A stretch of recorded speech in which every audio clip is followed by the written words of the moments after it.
So in physical computer system, there are two memory. One is main memory, physical memory, and secondary storage.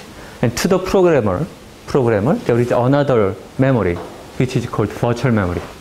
He doesn't care how much DRAM he has or how much disk space he has. He usually does not worry about the size of memory. He can program any size in his world. This is called virtual memory. And both virtual memory and this physical memory, main memory, is divided into the same size fixed block, memory block. This is called page. So page is a fixed length of block. This is not correct actually. The fixed length of block in virtual memory. In virtual memory. And page frame is the same size block in DRAM, physical memory. So virtual memory is divided into same block, and physical memory is also divided into the same size blocks. And these blocks in physical memory are called page frame because they can contain any virtual page from any process. So they call it frame, page frame instead of page, because it can contain some instruction page from process 1, while the same page frame can contain maybe another data page from process 2, right? Because the virtual memory system, the operating system moved from virtual space to physical memory back and forth, okay? Because they are sharing the same physical memory. So it's called page frame. So we have page frame in physical memory and page, same size memory block as the physical frame is in virtual address space. Okay, and segment is another block, but it's a somewhat more logical block.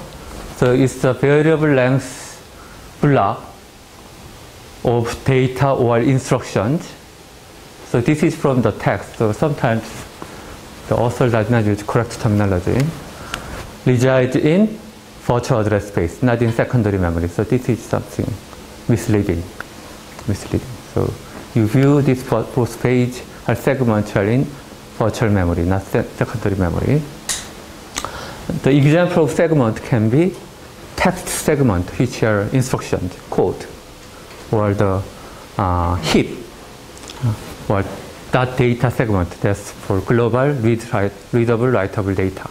So if you declare your variable as a global variable, and it's in the dot data segment, which is actually readable or writable data. These are the segments. It's more logical unit. So page is a fixed size block, right? But a segment is more logical unit and it's variable. It depends on the size. It can be small or large.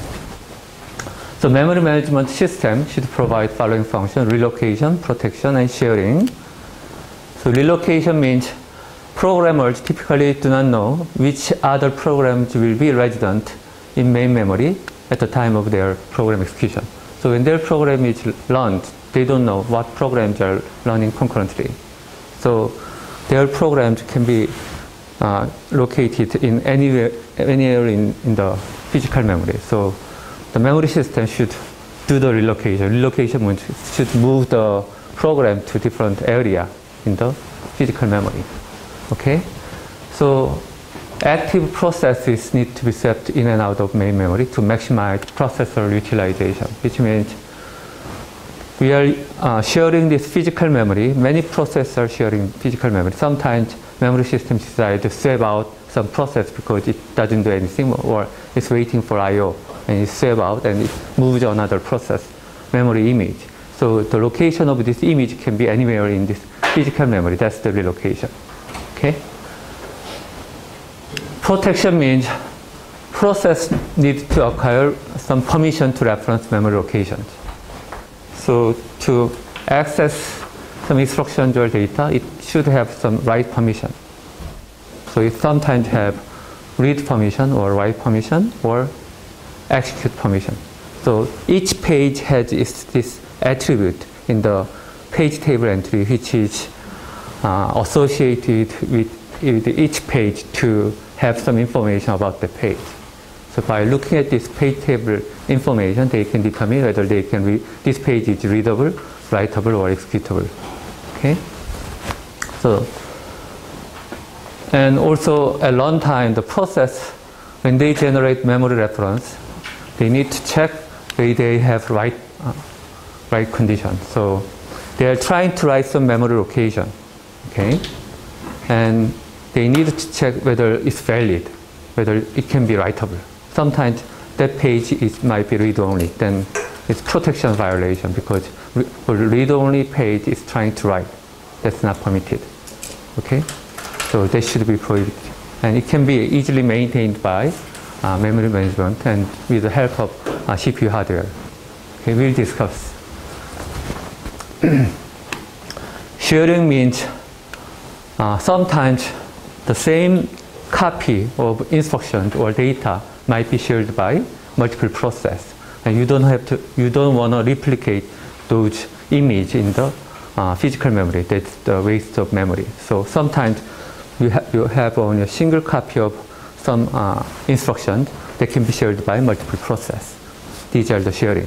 So the examples are this dynamic library, .dll file. Those are shared by multiple processes at runtime. There is only one copy exists, but it's mapped to different virtual address space of different processes, and they can share the same physical copy. And this is the sharing. But sharing should not compromise protection.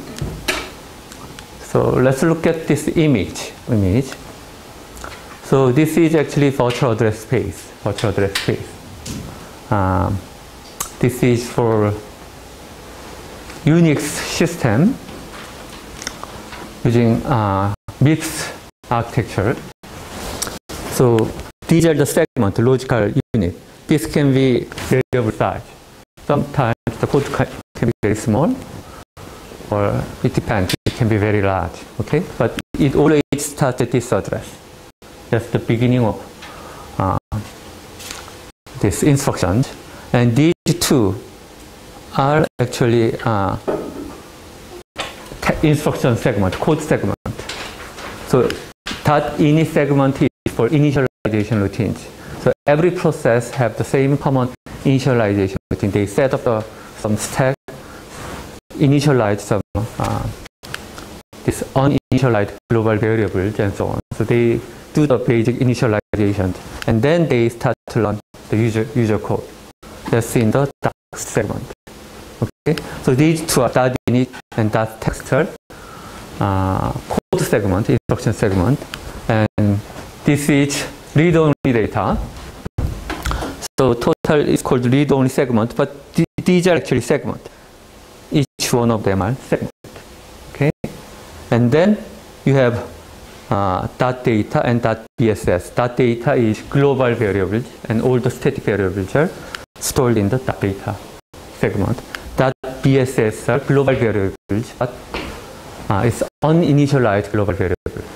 So at the executable file, you don't have to have this uninitialized global variable, because if you allocate, then it will waste your disk space.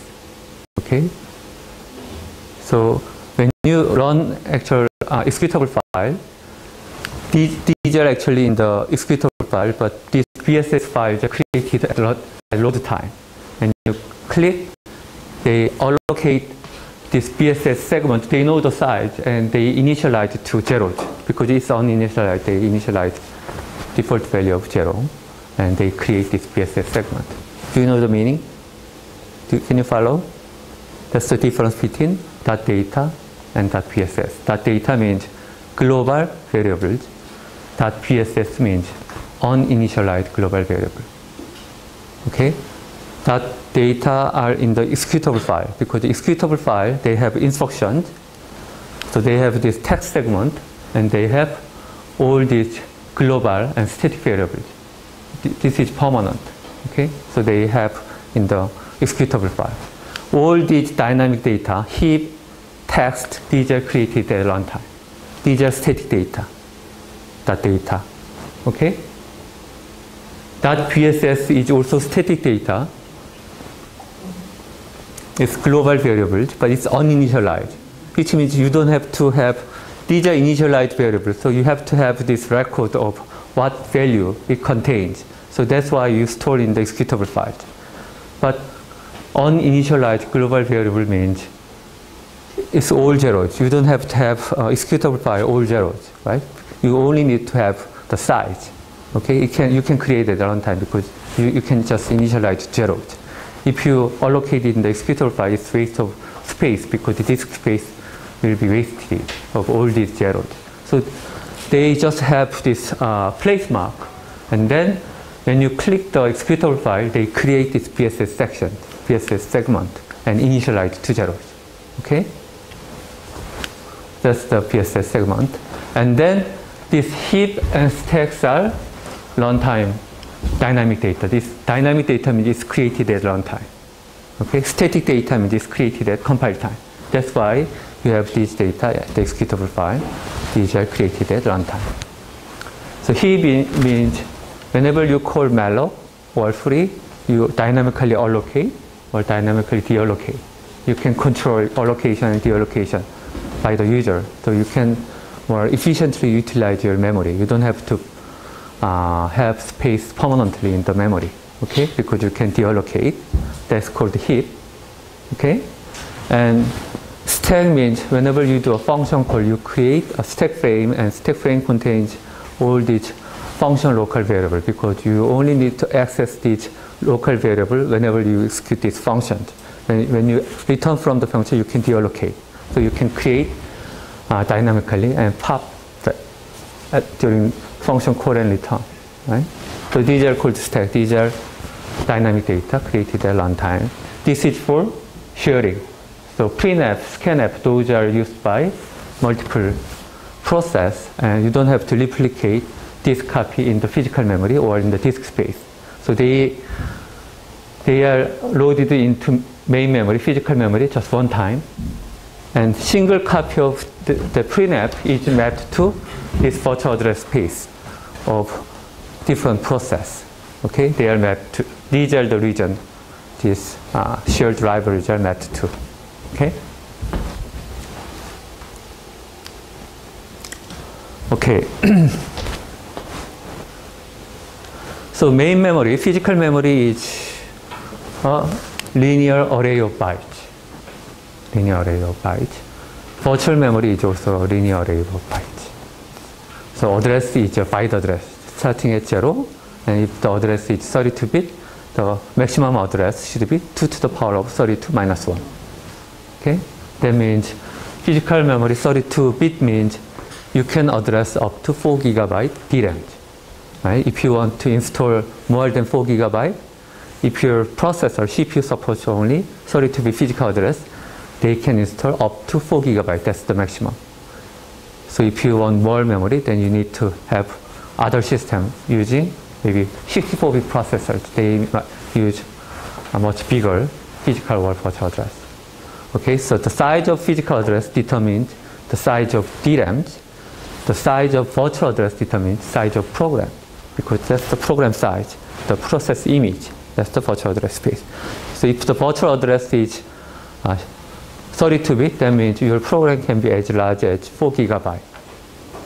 Or the virtual address is 50-bit, your program can be as big as 2 to the power of 50 bytes, which is how much? Giga, tera, peta? Okay, question?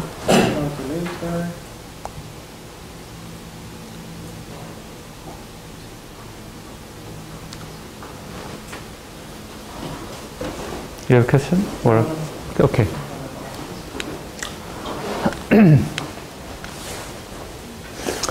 Okay, so we have virtual memory and physical memory, but sometimes user view programs as a collection of modules or a collection of segments. Okay, so modules can be written and compiled independently. Modules means actually when you write programs, each file is a module. Okay, So this module is not segment, it's actually files, a set of files. And different file or different module have different permissions.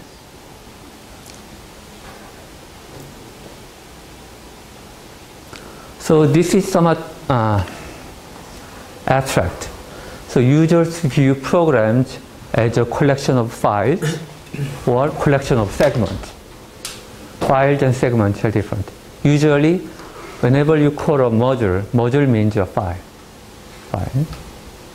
But sometimes, in this context, the author describes this module as a segment. So you just view sometimes it's a collection of modules or a collection of files, or sometimes it's a collection of a segment. Segment means data segment, text segment, or those. And so when we say modules can be written and compiled independently, this module means files, right? Because we do separate compilation. So when we develop some programs, we do not develop monolithic big program because it's not easy to share. So you break down into logical pieces and multiple files, and each file can be compiled independently, right? And these are called modules.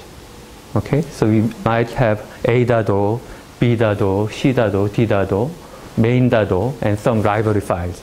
They contain maybe printf.o, scanf.o, and so mass functions and so on. And when you link, you can link together all these executable files and create a single executable file. Okay, so executable file program is a set of or collection of modules or files. And different modules might have different protection. So some modules, some files are read-only, some files are execute-only. So when you say this protection or access permission, it's usually more segment rather than files, because so he's mixing the terminology. Sometimes he's using module as a file, or sometimes he's using modules as segment. Okay, so maybe that text segment or code segment, instruction segment. So it means it's only executable and readable, right? And that data segment are global variables. That means it's read-writable segment, right? Maybe read-only segment are only read-only. It's not writable, it's not executable. So depending on the segment, they have different permission, okay? So when you deal with this segment, I mentioned about this paging and page at the beginning of this lecture, but there are basically two different memory management schemes. One is called page. Page is a fixed size block. They divide main memory as a fixed size block, and virtual memory also as a fixed size block, and they map from virtual address space to physical address space. That's called paging. Segmentation is different. It's not fixed size block, it's variable length block, logical block. So they divide virtual memory into a collection of segments, and segments are mapped to physical memory. Okay? It's more logical. Units are called segment. And this is called segmentation. So when they deal with this segment, they use segmentation for memory management. And we can also use paging and segmentation together. Okay? Physical organization. Physical memory, they have two types of memory. One is main memory and the other is secondary memory. Main memory might not be sufficient for a program, because sometimes program size can be bigger than main memory. Main memory only we have 1 gigabyte, but you can run 4 gigabyte programs in 1 gigabyte physical memory, because you divide this main memory into pages, and only a portion of process image, which is 4 gigabyte, but only a recently used portion of page is reside in the virtual physical memory, and it's shared by multiple process. So you can run multiple process. Each process can be bigger than your physical program size, physical memory size, right? And this memory management is done by the operating system. And overlay, maybe I can discuss later.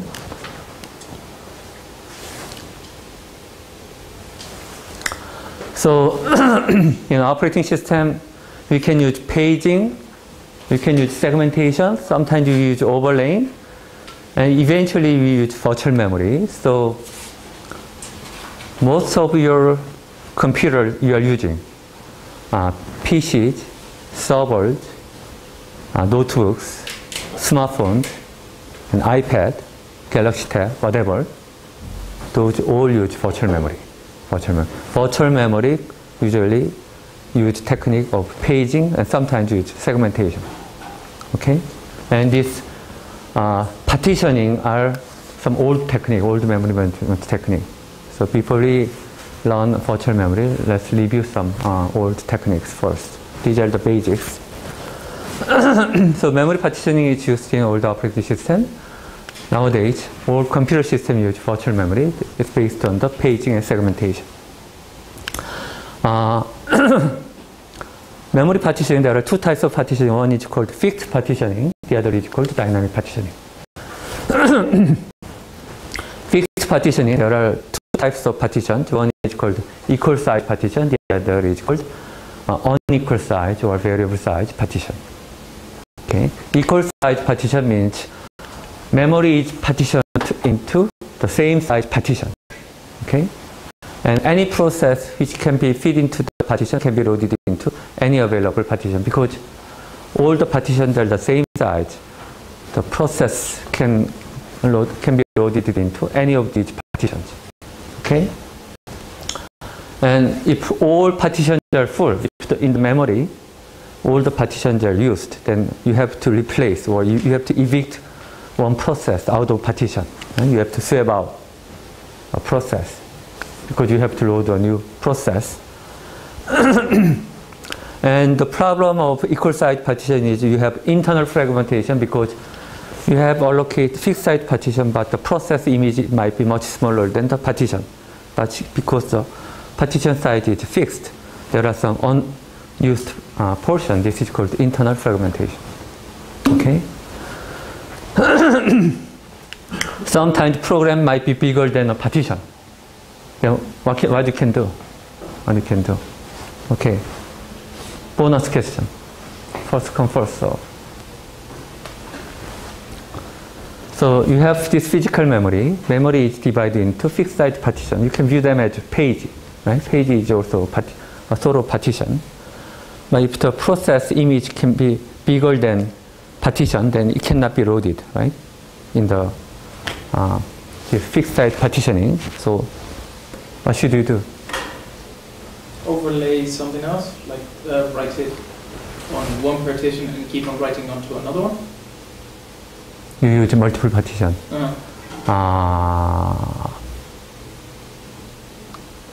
Any other? Write on top of something else? It's very close. So you divide actually process image into multiple partitions, and you can load one partition and then maybe another partition. You can swap in, swap out. Yeah. And you are suggesting you can load into multiple partitions, but they do not allow. But it's okay. So I give you 3 bonus points. Okay? It's close to overlay.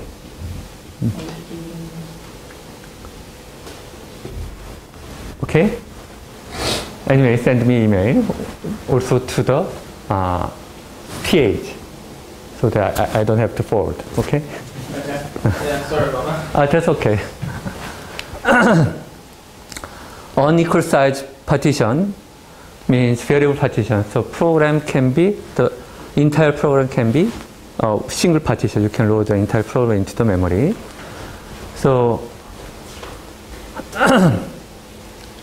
this is different. Unequal size partition means this, you divide memory into partition, but partition size are variable.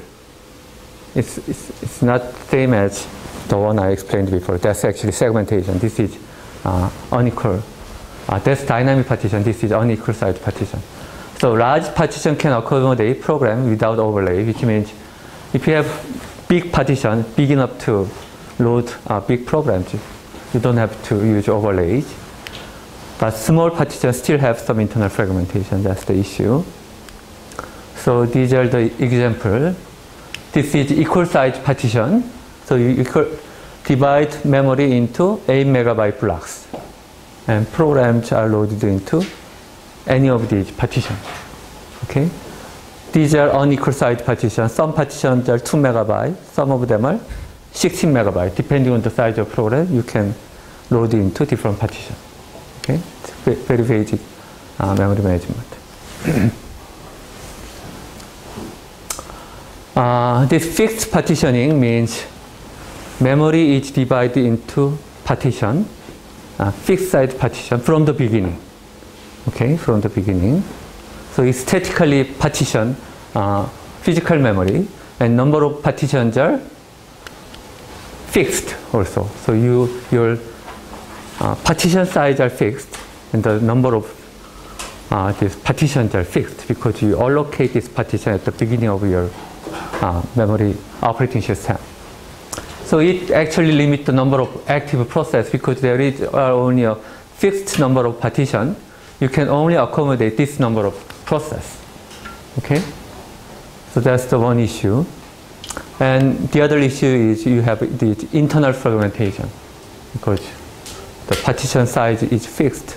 Sometimes you have unused portion which is called internal fragmentation. So more advanced technique is called dynamic partitioning. Dynamic partitioning means process is allocated as much memory as it required. As I said, if you require maybe 4 megabyte, it allocates 4 megabyte. If memory process image is 16 megabyte, it allocates 16 megabyte on demand. Okay? So there is no internal fragmentation. So you allocate as much as you need. And partitions are, because it's on demand at runtime of variable length, and the number of partitions are also variable length. You don't know how many partitions do you have in main memory. And this is used in some of IBM's old operating system called OSMVT. But you have this external fragmentation because if you have this dynamic partitioning, you allocate it, and sometimes maybe memory is full, right? And sometimes the process finish it and you have to swap out, and you have this hold.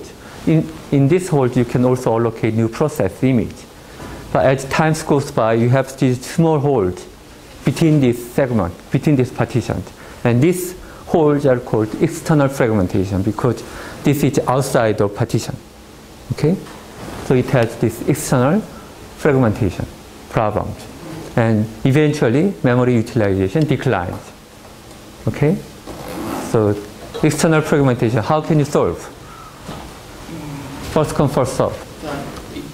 Okay. And rearranging the memory? Move. Yeah, like move everything. Okay, so 5 bonus points. It's called compaction.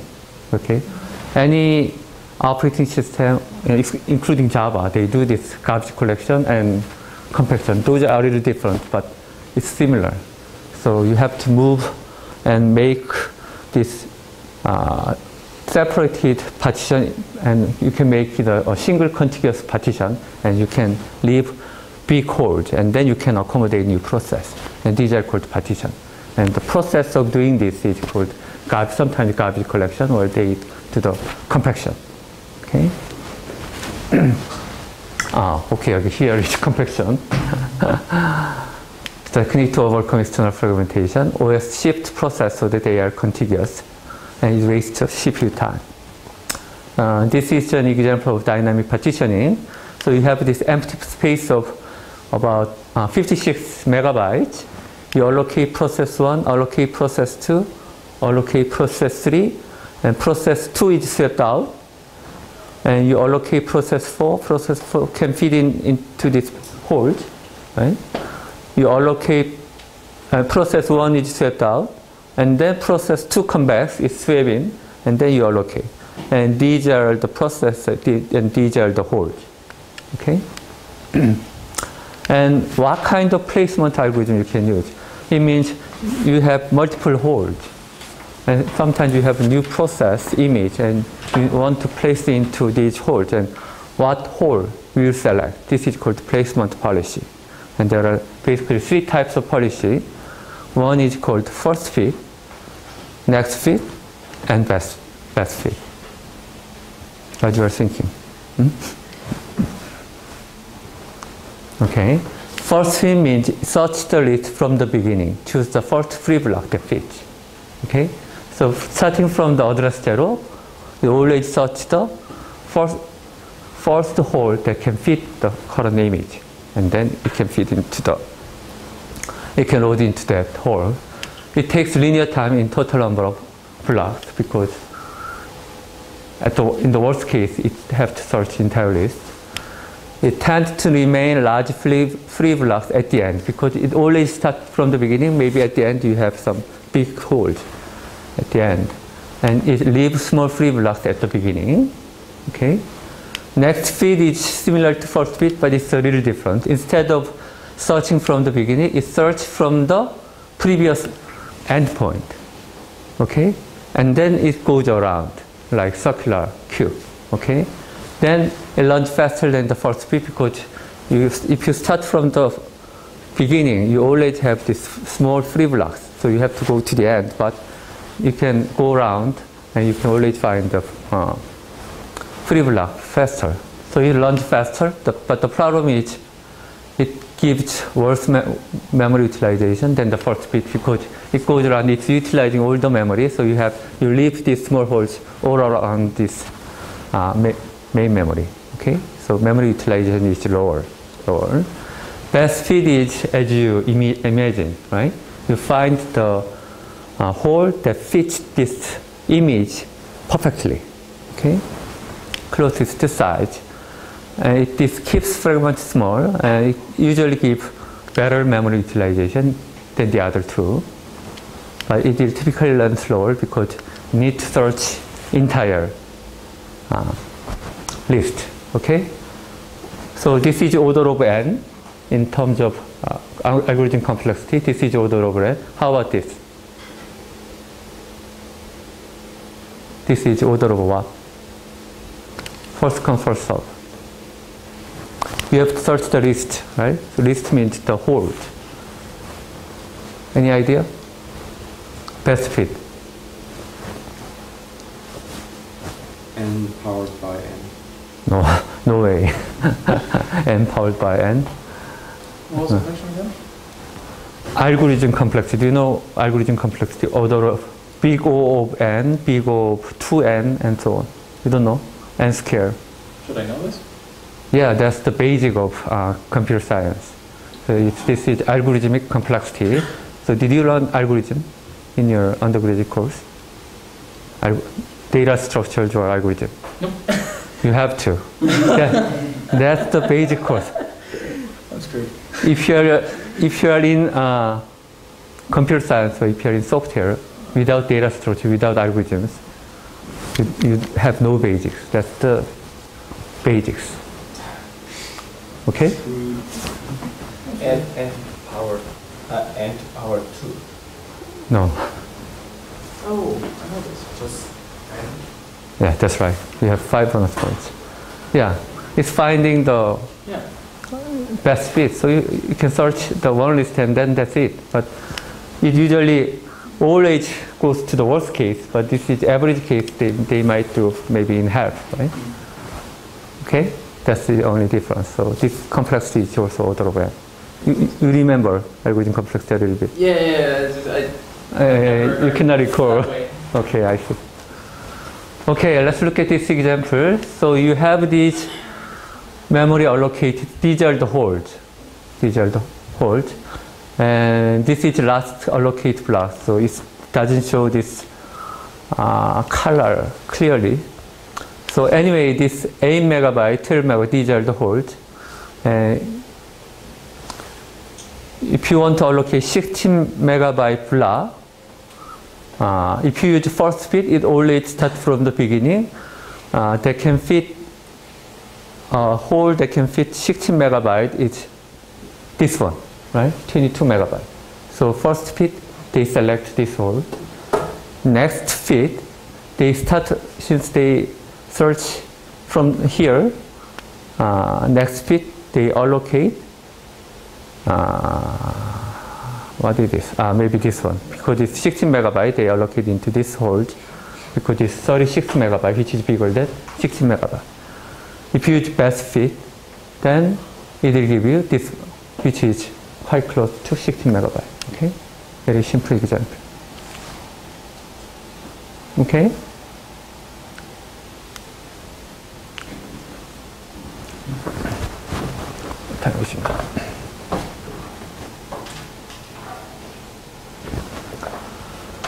Body system.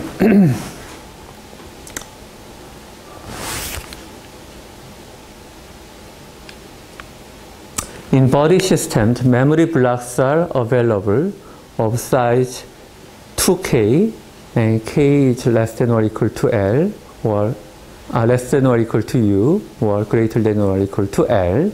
So size can be, the smallest size block can be 2 to the power of L, and the largest size block can be 2 to the power of U. Okay? So body system means it's multiple of 2 to the power function size. So if a request of size S is made, the entire block that can fit S is allocated. Okay? So this is an example of body system.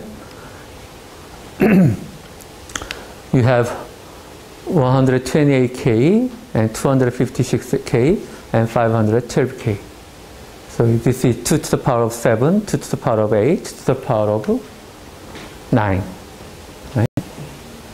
So if your request is 100K, you should allocate here, right? Since you can fit in this smallest block. If your request is 240K, you can allocate here. Request is 64, you can allocate here, but you divide it into half. And you have another smaller block create. If you request 256, you allocate here. You deallocate B, B is here, so you have this free block again. You release A, deallocate A, A is where you deallocate. Your request is 75, then where should it go? 75 might be here. Because 75. Here. Right? You allocate here because you cannot divide. So you allocate entire block. You deallocate C. C is where?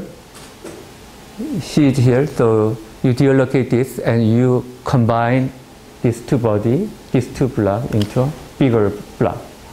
Okay?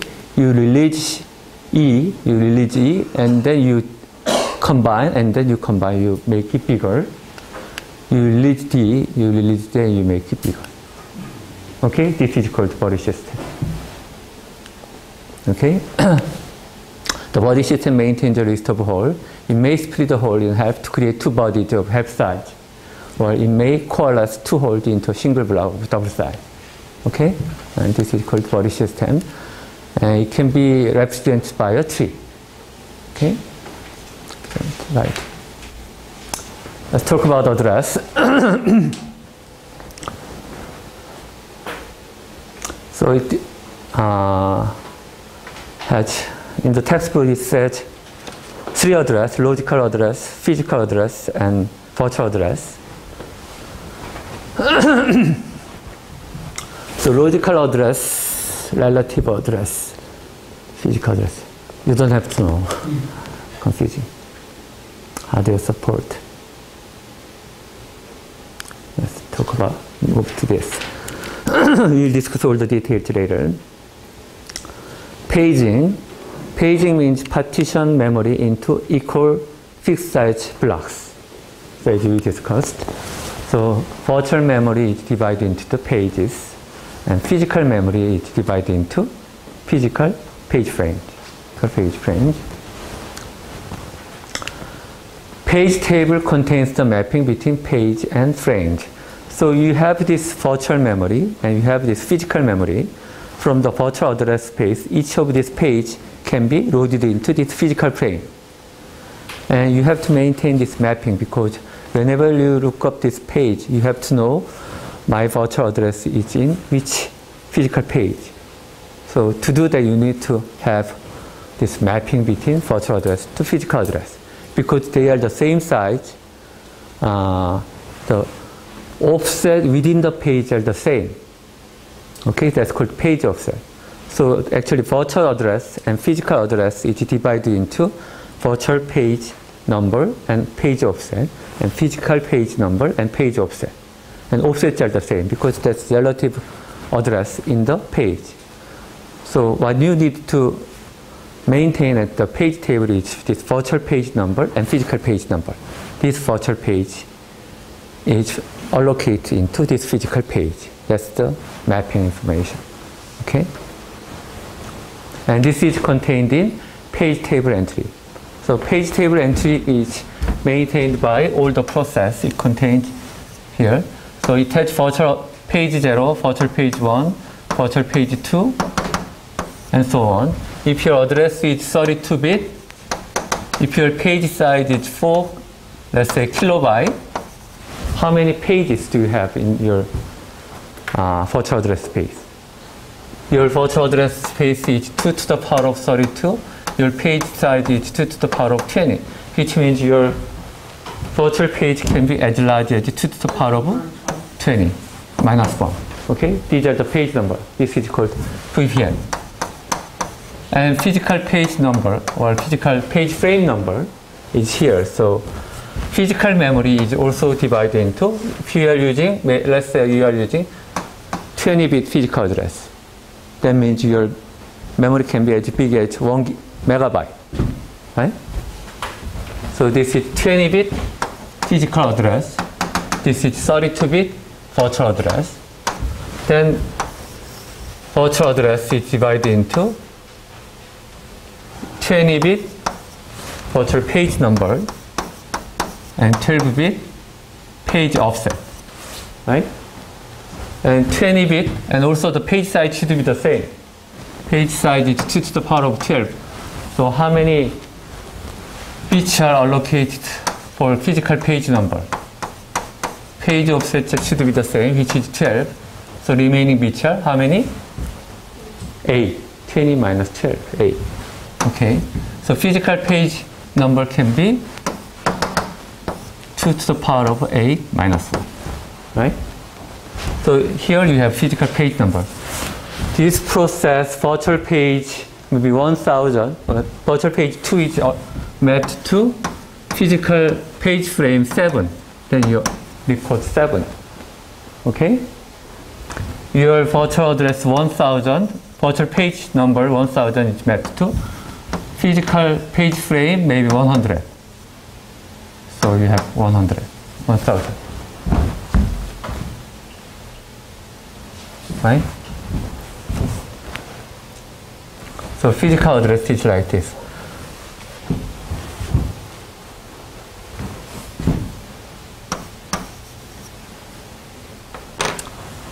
So the translation,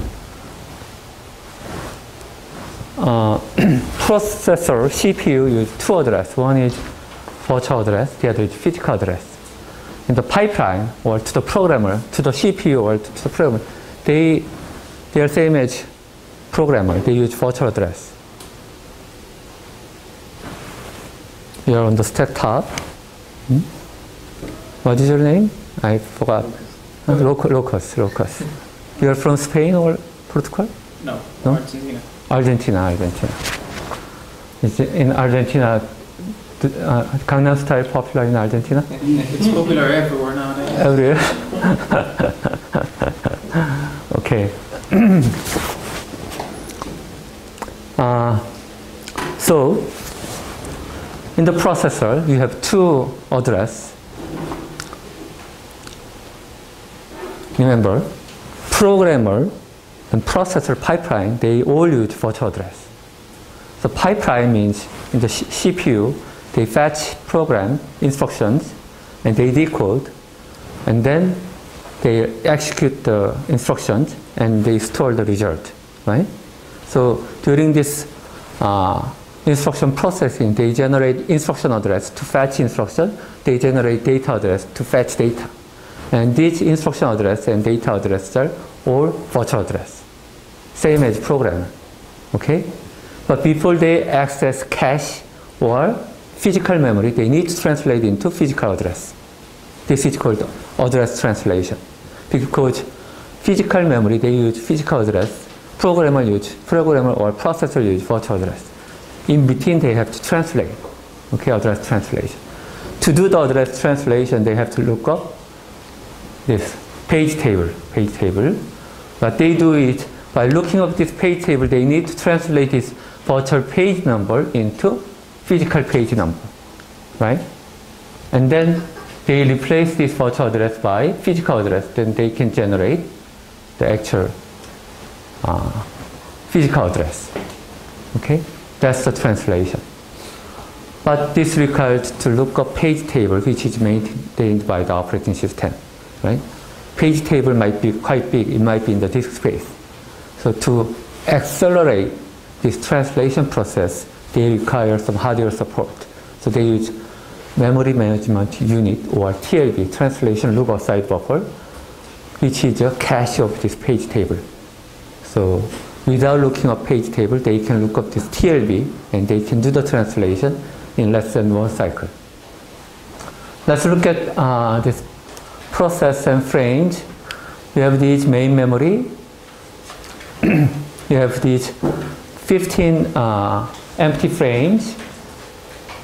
You load some process A and allocate 4 frames of process A, and then you load 3 frames to process B, and then you load 4 frames from process C, and so on. You swap out process B and you load process D into these 5 frames. Okay, these are the paging. And this is an example of page table for this picture. Okay. Logical address, physical address. I can explain clearly maybe later. You don't have to go through all these details. Let's look at one example. This is 16-bit logical address. You can view this logical address as virtual address. So this 6-bit page number and 16-bit offset, and then process table contains this process page table. So you can view this as a virtual page number. This is called physical page number. So using this as an index, you look up your page table. This is virtual page number 1. Virtual page number 1 is in physical page frame number 6.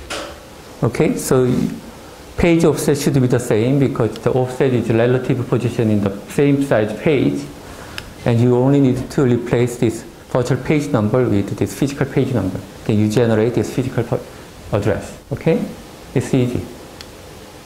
Okay, segmentation.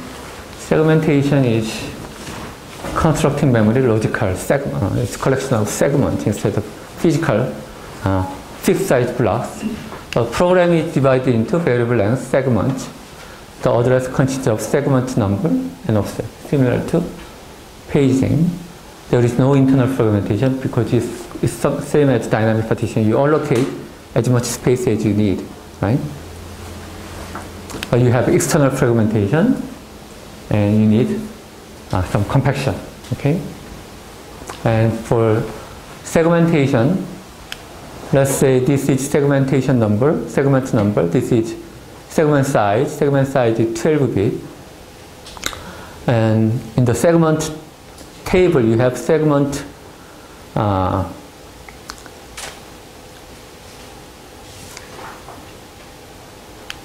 this is the okay.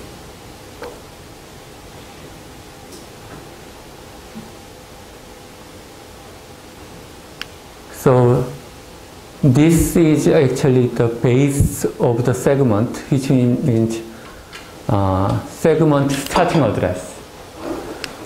To this starting address, you have to add this segment offset to generate this physical address, right?